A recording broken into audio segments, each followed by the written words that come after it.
अस्सलाम वालेकुम दोस्तों, अगर आप पीपीआरसी पैप को चूड़ी डालना चाह रहे हैं तो उसे चूड़ी डाल सकते हैं। अगर डाई के साथ डालना चाह रहे हैं वो भी मैं इसी वीडियो में आपको दिखाऊंगा, डाई के साथ पीपीआरसी पैप को चूड़ी कैसे डालते हैं। और अगर आप अपने हाथ के साथ किसी भी एल्बो के साथ चूड़ी डालना चाह रहे हैं उसके साथ भी डाल सकते हैं। और आप अगर कम खर्चे में मोटर की फिटिंग करना चाह रहे हैं, किसी भी चीज़ को ज्वाइन करना चाह रहे हैं, तो अगर आप पीपीआरसी पैप को चूड़ी डाल लेंगे तो आप 300 रुपये का ख़र्चा कम कर सकते हैं, सिर्फ एक चूड़ी डालने की वजह से। क्योंकि आप पीपीआरसी पैप को जब किसी चूड़ी के साथ, फीमेल चूड़ी के साथ ज्वाइन करते हैं तो आपको एक सागड़ लगानी पड़ती है जो 150 रुपये में है, और एक वायरिंग निपल लगाना पड़ता है जो 90 रुपये में आपको मिलता है। तकरीबन 250-300 रुपये का ख़र्चा होता है। सिर्फ आप एक चूड़ी अगर डाल लेंगे तो एक बुश 50 रुपये का ख़र्चा आएगा। वो बुश लगाने के बाद आप पीपीआरसी की फिटिंग को चालू कर सकते हैं। हाथ के साथ अगर आप डालना चाह रहे हैं, आपके पास डाई नहीं है, तो वो भी मैं इसी वीडियो में आपको दिखाता हूँ। अगर डाई के साथ डालना चाह रहे हैं तो डाई के साथ भी आप डाल सकते हैं।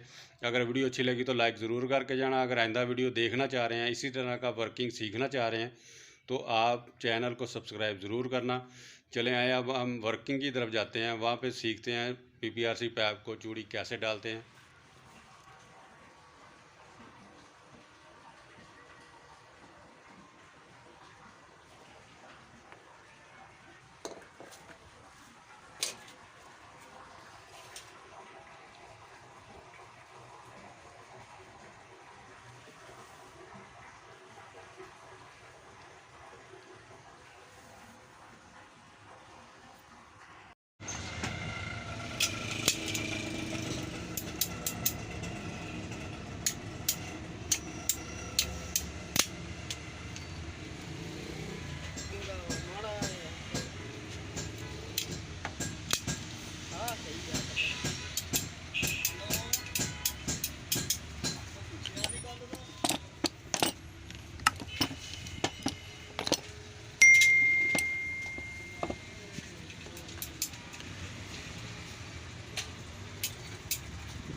वापसी की आया एक ਕਿਹੜੇ ਪੈਪ एक 4 ਦਾ 5 ਫੁੱਟ ਦਾ ਆ ਥੋੜਾ ਕਰਕੇ ਜਾਂ ਖੱਬੇ ਹੱਥ ਕੀ ਆ ਇੱਕ 5 ਫੁੱਟ ਪੈਪ 4 ਦਾ 6 ਫੁੱਟ ਪੈਪ 4 ਦਾ 4 ਫੁੱਟ ਪੈਪ 2 ਦਾ ਹੋਰ ਬਸ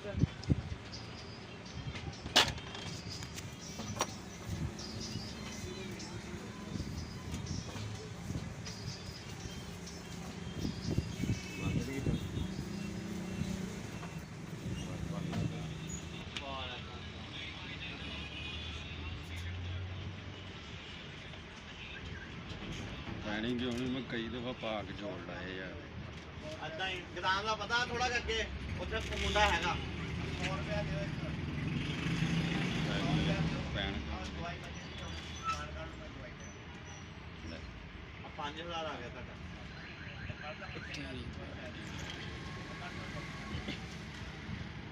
नहीं पैप रेंज और पैप रेंज बनाई हेलो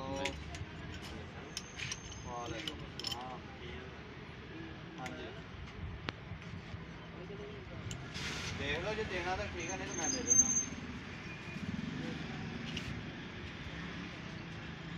किन्ने किन्ना